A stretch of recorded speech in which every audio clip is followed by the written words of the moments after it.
اسلام پر ایمان لانے کی انہیں دعوت دی جا رہی ہے۔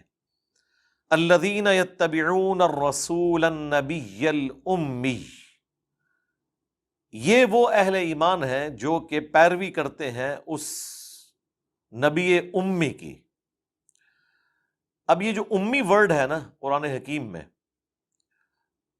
سورہ الشورى کے اندر مکے کو ام القریٰ کہا گیا ہے، بستیوں کی ماں یا سینٹر، عرب میں ایک سینٹرل مقام تھا اسے۔ ویسے تو اب جو ورلڈ کا نقشہ ہے اس میں بھی آلموسٹ مکہ سینٹر میں آ رہا ہے،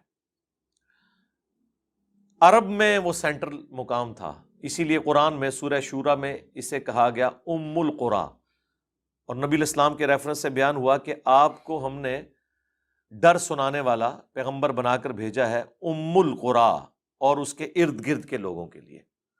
اسپیسیفکلی تو ام القریٰ اور اس کے ارد گرد سے مراد اہل عرب ہیں، یہ آپ کی بعثت خاصہ تو ظاہر ہے عربیوں کے لیے، اسی لیے دھمکی بھی عربیوں کو تھی اس حوالے سے آلموسٹ 23 سال کے بعد کہ یا تو ایمان قبول کرو ادروائز جزیرہ نما عرب چھوڑ کے چلے جاؤ، ورنہ تم پر عذاب استیصال صحابہ کی تلواروں کی شکل میں نازل ہوگا۔ ام القریٰ میں نبی الاسلام کو اللہ تعالیٰ نے مبعوث کیا، بستیوں کی ماں مکہ، اس کی نسبت سے بھی آپ کو امی کہا جاتا ہے، اور امی اس حوالے سے بھی کہا جاتا ہے کہ امیین میں سے تھے آپ۔ قرآن حکیم میں اللہ تعالیٰ نے سورۃ البقرہ میں، سورۃ النساء میں یہودیوں کے ریفرنس سے، ظاہر ہے وہ امی کہتے تھے، ان لوگوں کو ان پڑھ کہتے تھے جو کسی آسمانی شریعت سے واقف نہ ہو اور اپنے آپ کو اہل علم سمجھتے تھے۔ تو اللہ تعالیٰ نے ان کا غرور توڑا، انہی امیین میں ایسا نبی مبعوث کیا کہ جس کی فصاحت اور بلاغت نے، جو اللہ تعالیٰ نے ان پر قرآن نازل کیا، اس کی برکت سے بڑے سے بڑے اہل علم ان کے زمانے کے ان کے سامنے بے بس نظر آتے تھے۔ یہ اللہ نے ان یہودیوں کا، علماء کا غرور توڑ دیا امیین کے ذریعے۔ تو اس اعتبار سے نبی الاسلام امیین میں مبعوث ہوئے کہ آپ دنیا میں کسی انسان سے پڑھے ہوئے نہیں تھے، اور اس اعتبار سے بھی کہ اللہ کے نبی کا یہ معجزہ تھا کہ آپ لکھنا پڑھنا نہیں جانتے تھے۔ یہ رسول اللہ کے حق میں معجزہ ہے، آپ کی خوبی ہے۔ عام انسان کے لیے یہ ایک عیب ہے۔ ڈاکٹر اقبال کا شاعر ہونا ان کی خوبی ہے، نبی کا شاعر ہونا ان کے حق میں عیب ہے۔ وما علمناہ الشعر وما ينبغی لہ، ہم نے اس پیغمبر کو شعر کہنا نہیں سکھایا، نہ یہ ان کی شان کے لائق ہے۔ ویسے تو ہم ڈاکٹر اقبال سے عقیدت رکھتے ہیں ان کی شاعری کی وجہ سے، اور اللہ تعالیٰ فرما رہا ہے اس نبی کو شعر کہنا نہیں سکھایا اور نہ یہ ان کے شان ہے۔ یعنی وہی خوبی جو دوسرے شخص کے حق میں بہت بڑی خوبی ہے، رسول اللہ کے حق میں وہ توہین ہے۔ اسی طریقے سے عام آدمی کا ان پڑھ ہونا اس حوالے سے کہ وہ لکھنا پڑھنا نہ جانتا ہو، یہ ایک عیب ہے، لیکن رسول اللہ کے حق میں یہ خوبی ہے، اور اس کا ذکر اللہ تعالیٰ نے سورۃ العنکبوت میں کیا، جہاں پہ اللہ تعالیٰ نے اسپیسیفکلی اللہ کے محبوب صلی اللہ علیہ وآلہ وسلم کا معجزہ ذکر کیا۔ یہ کرامت ہی ہے، ڈائریکٹ اسی صفحے پہ کھلا ہے یہ پیج، آیت نمبر 48 سورۃ العنکبوت، سورۃ نمبر 29 آنورڈ۔ وما كنت تتلو من قبلہ من کتاب، اور اس قرآن کے نزول سے پہلے آپ کتاب میں سے کچھ پڑھ نہیں سکتے تھے۔ ولا تخطہ بیمینک، اور نہ آپ اپنے دائیں ہاتھ سے کچھ لکھ سکتے تھے۔ اذا لارتاب المبطلون، اگر ایسا ہوتا تو یہ شک والوں کو بات شک میں ڈال دیتی۔ کیا شک میں ڈال دیتی؟ یہ کتاب آپ نے خود لکھ لی ہے۔ اب کوئی کہہ تو نہیں سکتا کہ جی نبی علیہ السلام تو فلاں فلاسفر کے شاگرد ہیں، فلاں شاعر کے شاگرد ہیں، اور اتنے سالوں سے فلاں غار میں ریاضت کر رہے تھے، تو کچھ نہ کچھ تو بنا کے نکال ہی لینا تھا۔ ایسا بھی نہیں ہوا، آپ تو چند دنوں کے لیے غار ہرا گئے جب آپ کی زندگی کا 40واں سال شروع ہوا، اور آپ کی دل میں دنیا سے ایک بے رغبتی بہت زیادہ پیدا ہو گئی، جو بخاری مسلم میں آتا ہے، پھر پہلی وہی آپ پہ نازل ہوئی۔ بل ہوا آیاتم بینات، بلکہ یہ تو روشن آیات ہیں، فی صدور الذین اوتوا العلم، ان لوگوں کے سینوں میں جنہیں علم دیا گیا۔ وما یجحد بآیاتنا الا الظالمون، اور ہماری آیات سے تو جھگڑا نہیں کرتے مگر جو ظالم لوگ ہیں۔ وقالوا لولا انزل علیہ آیات من ربہ، اور یہ کہتے ہیں کہ تم پر تمہارے رب کی طرف سے کوئی نشانی معجزہ کیوں نہیں نازل ہوا جس طرح کہ اگلے پیغمبروں کو دیے گئے تھے۔ قل انما الآیات عند اللہ، اے نبی تم فرماؤ کہ معجزات تو اللہ کے ساتھ خاص ہیں۔ وانما انا نذیر مبین، اور میں تو اس کے سوا کچھ نہیں کہ میں ڈر سنانے والا ہوں۔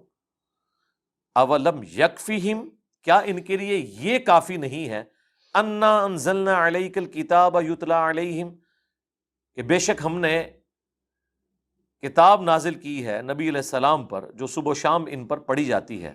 ان فی ذلک لرحمۃ وذکری لقوم یؤمنون، بے شک اس کے اندر ہے رحمت اور نصیحت ان کے لیے جو بات ماننا چاہیں۔ یعنی قرآن معجزہ ہے حضور کا، جس طرح اگلے انبیاء کے معجزات، عیسیٰ علیہ السلام کا معجزہ مردوں کو زندہ کرنا، اندھوں کو اللہ کے اذن سے آنکھیں دے دینا، موسیٰ علیہ السلام کا اژدہا کو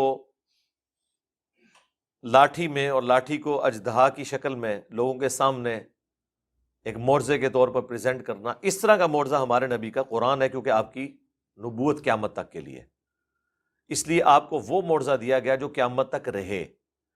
اگر نبی الاسلام مردوں کو زندہ کرتے تو آج ہم اس کی ویڈیو دکھا سکتے ہیں، نہ کرسچنز دکھا سکتے ہیں نہ ہم دکھا سکتے ہیں، ایمان بالغیب ہی ہے نا۔ لیکن قرآن پہ ہمارا ایمان بالغیب نہیں ہے، تو ہمارے سامنے موجود ہے۔ اس زمانے میں شاعروں کو فیل کر دیا اس کتاب نے، فلاسفرز کو فیل کر دیا، اور آج جتنے لیٹسٹ سائنٹیفک فیکٹس اس کتاب کے اندر جو اسٹیبلش سائنس نے انڈورس کر دی ہیں، یہ اس بات کی دلیل ہے کہ یہ کتاب اس ہستی کی طرف سے ہے جو اس کائنات کا کریٹر ہے، یہ اس کا کلام ہے، اور یہ کائنات اس کا فعل ہے، اور کریٹر کے قول اور فعل میں تضاد نہیں ہے، یہ اس کا قول ہے، کائنات اس کا فعل ہے۔ تو یہ نبی علیہ السلام کا زندہ معجزہ، انا نحن نزلنا الذکر وانا لہ لحافظون، اور یہی وجہ ہے کہ اللہ تعالیٰ نے اسے محفوظ بھی کر دیا۔ بے شک ہم ہی نے اس کتاب الذکر، یاد دہانی کو نازل کیا، اور ہم ہی اس کی حفاظت کرنے والے ہیں۔ اس کتاب کو محفوظ کرنے کی وجہ ہی ختم نبوت تھی کہ آپ کے بعد کوئی پیغمبر نہیں آئے گا۔ اگلے انبیاء کی تعلیمات جب بدل جاتی تھیں تو ایک پیغمبر آ جاتا تھا جو ان غلطیوں کی ریمیڈی کرتا تھا۔ ہمارے نبی کے کیس میں کوئی پیغمبر نہیں آنا تھا، اس لیے اللہ نے یہ سمجھ لیں پیغمبر کا خلیفہ ہے دنیا پہ، بلکہ اس سے بڑھ کر یہ اللہ کا خلیفہ ہے۔ یہ وہ جو مولا علی کا قول ہے کہ جب میری خواہش ہوتی ہے کہ اللہ مجھ سے باتیں کرے تو میں قرآن پڑھتا ہوں، اور لگتا ہے قرآن 1 to 1 ڈسکشن ہے، کیونکہ سرکمسٹانسز کے اوپر نازل ہوئی ہے، یہ سلیبس کی طرح نہیں ہے، لائیو کمنٹریز آئی ہیں نبی علیہ السلام کی مبارک زندگی میں حالات و واقعات کے اوپر۔ تو جب مجھے خواہش ہوتی ہے کہ میں اللہ مجھ سے باتیں کرے تو میں قرآن پڑھتا ہوں، جب میری خواہش ہوتی ہے کہ میں اللہ سے باتیں کروں تو میں نماز پڑھتا ہوں۔ یہ بڑی پرفیکٹ بات مولا علی علیہ السلام کی طرف منسوب ہے، یقیناً یہ کسی چھوٹے بندے کی بات نہیں ہے، یہ بڑے بندے کی بات ہے۔ تو یہ امی لفظ کے اعتبار سے میں نے ڈسکشن کی۔ میری ایک یوٹیوب پہ ویڈیو بھی ہے رسول اللہ کی ہینڈ رائٹنگ صلی اللہ علیہ وآلہ وسلم۔ بعض لوگ اس کو عیب کے طور پر پیش کرتے ہیں، خصوصاً اہل تشیع اور بریلوی حضرات کے، نبی علیہ السلام کا امی ہونا۔ آپ جو کہتے ہیں ان پڑھ جو کہہ رہا ہوتا ہے اس سے مراد جاہل نہیں کہہ رہا ہوتا، ان پڑھ سے مراد وہ یہ کہہ رہا ہوتا ہے کہ دنیا میں کسی سے نہیں پڑھے ہوئے، اور یہ ان کے لیے معجزہ ہے، نمبر 1۔ نمبر 2، نبی علیہ السلام کو اللہ نے پڑھایا ہے۔ الرحمن علم القرآن، خلق الانسان علمہ البیان۔ اس رحمان جس نے بولنے کی صفت دی ہے انسانوں کو، اسی نے قرآن کا علم بھی رسول اللہ کو دیا اور سکھایا۔ اس اعتبار سے امی اور ان پڑھ کہا جاتا ہے کہ دنیا میں کسی سے نہیں پڑھے ہوئے۔ دوسرا، ان پڑھ اس اعتبار سے کہا جاتا ہے کہ آپ کے حق میں اس طرح کا لکھنا پڑھنا توہین ہے۔ وہ میں نے قرآن کی آیات پیش کر دی سورۃ العنکبوت کی۔ اب بھی کسی کا وہم ہے تو وہ اپنے دماغ کا علاج کروائے اگر اسے توہین سمجھتا ہے۔ نبی علیہ السلام جو وحی کو انڈورس کرتے تھے، وہ لکھی ہوئی وحی پڑھ کے نہیں کرتے تھے، بلکہ آپ وحی لکھواتے تھے، اور آپ کے قابل اعتماد لوگ وہ وحی لکھتے تھے، پھر آپ کہتے تھے مجھے سناؤ۔